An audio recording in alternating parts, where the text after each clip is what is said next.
அகிலத்தின் அன்பான சொந்தங்களுக்கு இனிய வணக்கம். இன்றைய உலகின் முக்கிய செய்திகளோடு இணைந்திருக்கின்றீர்கள். ரஷ்ய தலைநகர் மாஸ்கோ உட்பட ரஷ்யாவின் மீது 100க்கும் மேற்பட்ட ட்ரோன்களை அனுப்பி உக்ரைன் தாக்குதலை நடத்தியிருப்பது பெரும் பரபரப்பை ஏற்படுத்தியுள்ளது. உக்ரைன் நடத்திய ட்ரோன் தாக்குதலில் 2 பேர் உயிரிழந்துள்ளதுடன் 5 பேர் வரை காயமடைந்துள்ளதாக ரஷ்யா தெரிவித்துள்ளது. உக்ரைன் மீது கடந்த 2022 ரஷ்யா போர் தொடுத்தது. 2.5 ஆண்டுகளாக நீடிக்கும் இந்த போரில் 2 நாடுகளும் மாறி மாறி தற்போது உக்ரைனுக்குள்ளும் ரஷ்யாவுக்குள்ளும் தாக்குதல் நடத்தி வருகின்றார்கள். இந்த நிலையில் ரஷ்யா தலைநகர் மாஸ்கோ மற்றும் அதை சுற்றியுள்ள பிராந்தியத்தை இலக்காக கொண்டு உக்ரைனில் இருந்து ஏவப்பட்ட 140க்கும் மேற்பட்ட ஆளில்லா விமானங்களை ரஷ்ய வான் பாதுகாப்பு அமைப்பு இடைமறித்து அளித்துள்ளதாக ரஷ்யா தெரிவித்துள்ளது. இருந்தபோதிலும் ஒரு சில ட்ரோன்கள் இந்த வான் பாதுகாப்பை மீறி மாஸ்கோவிலும் வேறு சில இடங்களிலும் வீழ்ந்து வெடித்ததால் சிறிய அளவில் சேதம் ஏற்படுத்தப்பட்டதாக தெரிவிக்கப்பட்டுள்ளது. ரஷ்யா உக்ரைன் போர் தொடங்கிய பின்னர் உக்ரைனால் நடத்தப்பட்ட மிகப்பெரிய ட்ரோன் தாக்குதலில் இது 2வது தாக்குதலாக கருதப்படுகின்றது. மாஸ்கோவுக்கு வெளியே ராமன்ஸ்காய் நகரில் இரவு நேரத்தில் உக்ரைனின் 2 ட்ரோன்கள் அடுக்குமாடி குடியிருப்பில் மக்கள் கட்டிடங்களை தாக்கியதாக மாஸ்கோ பிராந்திய கவர்னர் தெரிவித்துள்ளார். இந்த தாக்குதலில் ஒரு பெண் 9 வயது சிறுமி உயிரிழந்துள்ளதாகவும் 5 பேர் வரை காயமடைந்துள்ளதாகவும் அவர் தெரிவித்துள்ளார். மாஸ்கோவின் புறநகர் பகுதியில் உள்ள ஒரு வீட்டின் மீது ட்ரோன் குப்பைகள் விழுந்ததில் அதில் யாருக்கும் காயம் ஏற்படவில்லை என மேஜர் தெரிவித்துள்ளார். கடந்த 1ஆம் தேதி உக்ரைனிலிருந்து ஏவப்பட்ட 158 ஆளில்லா விமானங்களை ஒரே இரவில் ரஷ்ய வான் பாதுகாப்பு அமைப்பு இடைமறித்து அளித்திருந்தமை குறிப்பிடத்தக்கது. இந்த நிலையில் மீண்டும் 100க்கும் மேற்பட்ட ட்ரோன்களை ரஷ்ய தலைநகர் மாஸ்கோ உட்பட பல பிரதேசங்களின் மீது ஏவி உக்ரைன் தாக்குதல் நடத்தியுள்ளமை குறிப்பிடத்தக்கது. வியட்நாமை புரட்டி போட்ட ஜாக்கி சூறாவளியின் தாக்கத்தால் உயிரிழந்தவர்களின் எண்ணிக்கை 87ஆக உயர்வடைந்துள்ளது.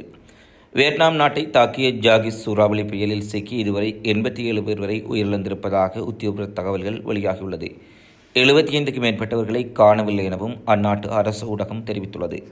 வியட்நாம் நாட்டில் பல தசாப்தங்களாக இல்லாத வகையில் சமீபத்தில் உருவான ஜாக்கி சூறாவளி புயல் கடுமையான தாக்கத்தை ஏற்படுத்தியுள்ளது.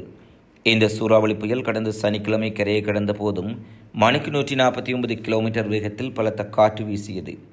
இதில் 9 பேர் வரை உயிரிழந்தனர். இதன்பின் கடந்த ஞாயிறன்று சூறாவளி வலுவிழந்தது. ஆனால் தொடர்ந்து மழை பெய்து வெள்ளம் மற்றும் நிலச்சரிவு ஏற்பட்டது. இதனால் மக்களின் வாழ்க்கையை சூறாவளி முற்றாக புரட்டி சென்றிருப்பதாக செய்திகள் வெளியாகியுள்ளது. இந்த பாதிப்புகளில் சிக்கி இதுவரை 87 பேர் வரை உயிரிழந்துள்ளார்கள். 75க்கும் மேற்பட்டவர்களை காணவில்லை. நூற்றுக்கணக்கானோர் காயமடைந்துள்ளார்கள். வெள்ளம் மற்றும் நிலச்சரிவு ஆகியவற்றால் பலர் உயிரிழந்துள்ளதாக அந்நாட்டு அரசு ஊடகம் தெரிவித்துள்ளதுடன் முழுமையாக மீட்புப் பணிகள் முடிவடைந்த பின்னரே உயிரிழப்புகளை சரியாக கணிக்க முடியும் எனவும் தெரிவித்துள்ளார்கள். வெள்ளம், நிலச்சரிவு ஆகியவற்றால் பலர் உயிரிழந்த விடயம் வியட்நாம் முழுவதும் பெரும் துயரத்தை ஏற்படுத்தியுள்ளது. வியட்நாமை தாக்குவதற்கு முன்பு தெற்கு சீனா மற்றும் பிலிப்பைன்ஸில் இந்த சூறாவளி புயல் தாக்கியதில் 24 பேர் வரை உயிரிழந்தமை குறிப்பிடத்தக்கது. அணுஉலை கழிவுகளை ரோபோ மூலம் அகற்றும் பணிகளை ஜப்பான் ஆரம்பித்திருப்பதாக தற்போது செய்திகள் வெளியாகியுள்ளது. அணுக்கழிவுகளை அகற்ற 100 ஆண்டுகள் வரை ஆகலாம் என்றும் சில நிபுணர்கள் தெரிவித்துள்ளார்கள்.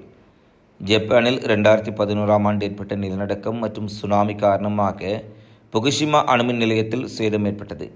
அங்கு 3 அணு உலைகள் செயல்பட்டு வந்தன. கடல் நீர் உள்ளே புகுந்ததால் அணுமின் நிலையம் செயற்படுவது நிறுத்தப்பட்டது. அணு உலைகளில் ஏற்பட்ட சேதம் காரணமாக அணுக்கழிவுகள் அங்கு தேங்கி கிடக்கின்றன. இந்த கழிவுகள் மனிதர்களுக்கும் சுற்றுச்சூழலுக்கும் பெரும் பாதிப்பை ஏற்படுத்தும் என்பதால் அவற்றை பாதுகாப்புடன் அகற்ற ஜப்பான் அரசு பல்வேறு நடவடிக்கைகளை மேற்கொண்டு வருகின்றது. என்றாலும் அந்த முயற்சிக்கு இதுவரை வெற்றி கிட்டவில்லை. தற்போது அங்குள்ள அணுக்கழிவுகளை அகற்ற ரோபோ பயன்படுத்த முடிவு செய்யப்பட்டுள்ளது. அதற்கான பணிகள் நேற்றைய தினம் ஆரம்பமாகியுள்ளதாக ஜப்பான் தொழில்நுட்பத்துறை அமைச்சு தெரிவித்துள்ளது. கதிர்வீச்சு அளவை அறிந்து கொள்ள சிறிய அளவில், அதாவது 3 கிராம் அளவுக்கு அணுக்கழிவை எடுத்து வருவதாக ரோபோ சென்றுள்ளது. இந்த பணி 10 நாட்களில் முடியும் என்று எதிர்பார்க்கப்படுகின்றது. இதற்காக தினசரி 2 மணி நேரம் மட்டுமே பணிகள் நடைபெறும். கதிர்வீச்சை கருத்தில் கொண்டு தலா 6 பேரை கொண்ட 8 குழுக்கள் அமைக்கப்பட்டுள்ளது.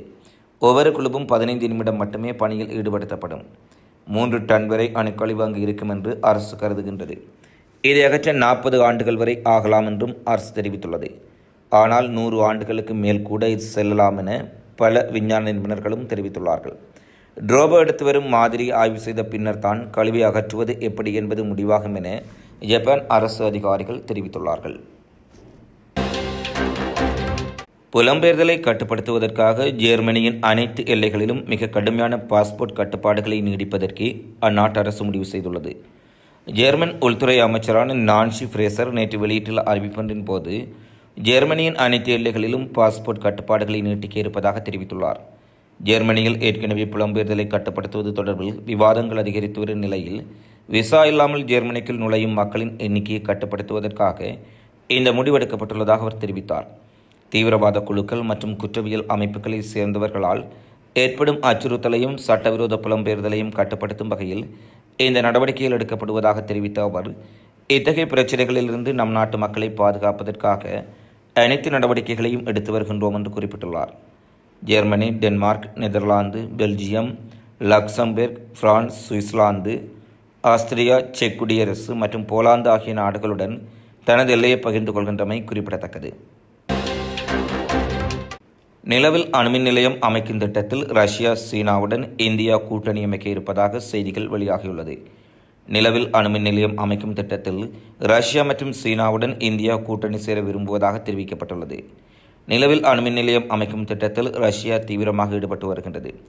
இந்த மின் நிலையம் ரஷ்யாவுக்கும் சீனாவுக்கும் இடையிலான கூட்டாண்மையின் ஒரு பகுதியாகும். இதன் கீழ் இந்த இரு நாடுகளும் சந்திரனில் ஒரு தளத்தை உருவாக்க திட்டமிட்டுள்ளார்கள். இந்த உதவியுடன் சந்திரனில் கட்டப்பட்ட அடித்தளத்தின் ஆற்றல் தேவைகள் பூர்த்தி செய்யப்படும். ரஷ்யா மற்றும் சீனாவுடன் இப்போது இந்தியாவும் இந்த திட்டத்தில் சேர விரும்புவதாக தெரிவித்துள்ளது. இதுகுறித்து ரஷ்ய அணுசக்தி கழகத்தின் தலைவர் அலெக்சி லிகேஷ் கூறியதாவது, ரஷ்ய செய்தி நிறுவனம் டாஸ் தெரிவித்துள்ளது. ரஷ்யாவில் நடந்த கிழக்கு பொருளாதார மன்றத்தில் பேசிய லிகாஷேவ், இந்த திட்டம் ஒரு பன்னாட்டு திட்டம் என்றும் எங்கள் கூட்டாளி நாடுகளான சீனா மற்றும் இந்தியாவும் இந்த திட்டத்தில் ஆர்வம் காட்டுகின்றன என குறிப்பிட்டுள்ளார். மார்ச் மாத தொடக்கத்தில் ரஷ்ய விண்வெளி ஏஜென்சி ரோஸ்காஸ்மோஸ் தலைமை நிர்வாக அதிகாரி ஜூரி போரிஷோவ் 2033ஆம் ஆண்டு முதல் 35ஆம் ஆண்டில் ரஷ்யாவும் சீனாவும் கூட்டாக சந்திர மேற்பரப்பில் ஒரு அணுமின் நிலையத்தை உருவாக்கும் என்று குறிப்பிட்டார். அணுசக்தியால் இயங்கும் ராக்கெட்டை ரஷ்யா தயாரித்து நிலவின் மேற்பரப்புக்கு கொண்டு செல்லும் என்றும் போரிசோவ் கூறியிருந்தார். இது ஒரு சரக்கு ராக்கெட்டாக இருக்கும் மற்றும் முழுமையாக தானியங்கி முறையில் இருக்கும். அதை இயக்க ஒரு மனிதன் தேவையில்லை. மனிதர்கள் மட்டுமே ஏவுதலில் கவனம் செலுத்த வேண்டும். ரோஷாட்டம் திட்டத்தின் நோக்கம் சந்திரனில் ஒரு சிறிய அணுமின் நிலையத்தை அமைப்பதாகும். இதன் மூலம் 0.5 மெகாவாட் மின்சாரம் உற்பத்தி செய்யப்படும். இது நிலவில் கட்டப்பட்டு வரும் அடித்தளத்தை இயக்குவதற்கு உதவும். இந்தியாவின் ஸ்டோ 2040ஆம் ஆண்டுக்குள் நிலவின் மேற்பரப்புக்கு மனிதர்களை அனுப்பும் திட்டத்தில் செயற்பட்டு வருகின்றது. நிலவில் அணுமின் நிலையம் அமைக்கும் பணியில் இந்தியா, ரஷ்யா ஈடுபட்டால் நிலவு பயணத்திற்கும் இந்தியா, ரஷ்யா உதவும் என்று எக்கனாமிக் டைம்ஸ் தெரிவித்துள்ளது. இது தவிர 2035ஆம் ஆண்டுக்குள் விண்வெளியில் தனது விண்வெளி நிலையத்தை உருவாக்க இந்தியா விரும்புகின்றது. மேலும் ககன்யான் திட்டத்திலும் இந்தியா பணியாற்றி வருகின்றது. இந்த நிலையில் இந்தியா தனது பணியில் வெற்றி பெற்றால் அவ்வாறு செய்யும் 4வது நாடாக மாறும். முன்னதாக அமெரிக்கா, சீனா, ரஷ்யா ஆகிய நாடுகள் விண்வெளியில் சாதித்துள்ள சூழ்நிலையில் இந்தியாவும் இந்த பட்டியலில் இணைவதற்காக தீவிர முயற்சிகளை மேற்கொண்டு வருவதாக இந்தியாவின் ஸ்டோ விஞ்ஞானிகள் தெரிவித்துள்ளார்கள். ரஷ்யாவுக்கு மிக ஆபத்தான ஏவுகணைகளை விற்பனை செய்த காரணத்தினால் ஈரான் விமானங்களுக்கு பிரித்தானிய வான்வெளியில் பறக்க தடை விதிக்கப்பட்டுள்ளது. ஈரானின் இந்த நடவடிக்கையால் உக்ரைன் ரஷ்ய போர் மிக ஆபத்தான கட்டத்திற்கு நகரும் என பிரித்தானிய வெளிவிவகார அமைச்சர் குற்றம் சாட்டியுள்ள நிலையிலேயே ஈரான் விமானங்களுக்கு பறக்க தடை விதிக்கப்பட்டுள்ளது. பிரித்தானியா மட்டுமின்றி ஜெர்மனியும் பிரான்சும் இந்த விவகாரத்தில் ஈரானுக்கு எதிராக திரும்பியுள்ளது. ஈரானுடனான இருதரப்பு விமான சேவை நடவடிக்கைகளை ரத்து செய்யவும் முடிவெடுத்துள்ளது. இதனால் ஈரானிய விமானங்கள் இனி ஜெர்மன் மற்றும் பிரான்ஸ் வான்வெளியை பயன்படுத்துவது கட்டுப்படுத்தப்படும். தற்போது ஒவ்வொரு வாரமும் பிரித்தானியாவுக்கும் ஈரானுக்கும் இடையே நேரடி விமான சேவைகள் முன்னெடுக்கப்பட்டு வருகின்றது. ஆனால் அடுத்த 12 மாதங்களில் நடவடிக்கை முன்னெடுக்கப்படும் என ஈரானுக்கு எச்சரிக்கை விடுக்கப்பட்டுள்ளது. இதனிடையே ஈரானிலிருந்து பாலிஸ்டிக் ஏவுகணைகளை ரஷ்யா பெற்றுள்ளதாகவும் இன்னும் சில வாரங்களில் அவை உக்ரைனுக்கு எதிராக பயன்படுத்தப்படும் என்றும் தகவல் கசிந்துள்ளதாக அமெரிக்க உள்விவகாரத்துறை அமைச்சர் ஆண்டனி பிளிங்டன் தெரிவித்துள்ளார். லண்டனில் பிரித்தானிய வெளிவிவகார அமைச்சகத்தில் முன்னெடுக்கப்பட்ட ஊடக சந்திப்பின் போது பேசிய ஆண்டனி பிளிங்டன் ஈரானை இந்த விவகாரத்தில் வெளிப்படையாகவும் தனிப்பட்ட முறையிலும் எச்சரிக்கை விடுத்துள்ளார். ரஷ்யாவுக்கு ஏவுகணையுடன் புறப்பட்ட சரக்கு கப்பல் நிறுவனத்திற்கும் தடை விதிக்கப்பட்டுள்ளது. ஈரானின் பாலிஸ்டிக் ஏவுகணைகளின் அதிகபட்ச இலக்கு தூரம் 75 மைல்கள் என்பதால் உக்ரைனில் குறிப்பிடத்தக்க சேதத்தை ரஷ்யாவால் ஏற்படுத்த முடியும் என்று கூறப்படுகின்றது. ஆனால் ஏவுகணைகள் தொடர்பில் அமெரிக்காவின் குற்றச்சாட்டுக்களை ஈரான் தொடர்ச்சியாக மறுத்து வருவதுடன் ஈரான் தொடர்பில் பிழையான தகவல்களை அமெரிக்காவும் மேற்குலகமும் தொடர்ச்சியாக பரப்பி வருவதாக பரபரப்பான குற்றச்சாட்டுக்களை முன்வைத்துள்ளது. ஈரானிய ஆதரவு பெற்ற கவுதி படைகள் ஏமனின் சாடா மாகாணத்தின் மீது மற்றொரு அமெரிக்க MQ-9 ஆளில்லா விமானத்தை சுட்டு வீழ்த்தியதாக அறிவித்துள்ளார்கள்.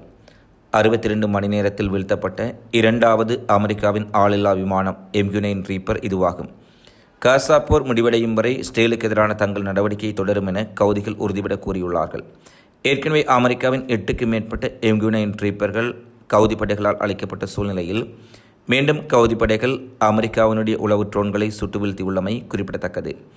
ஏற்கனவே ஏமனில் கவுதியின் ஏவுகணை அமைப்பை அளித்ததாக அமெரிக்க மத்திய கட்டளை அமைப்பு தெரிவித்த 2 தினங்களுக்குள் இந்த தாக்குதலை வெற்றிகரமாக கவுதிகள் நடத்தியுள்ளார்கள். கடந்த சில தினங்களுக்கு முன்னதாக கவுதி படையின் வான் பாதுகாப்பு சாதனங்கள் மற்றும் பல்வேறுபட்ட தளங்களின் மீது அமெரிக்க பிரிட்டன் கூட்டுப்படைகள் மிகப்பெரிய விமான தாக்குதலை நடத்தியிருந்தார்கள்.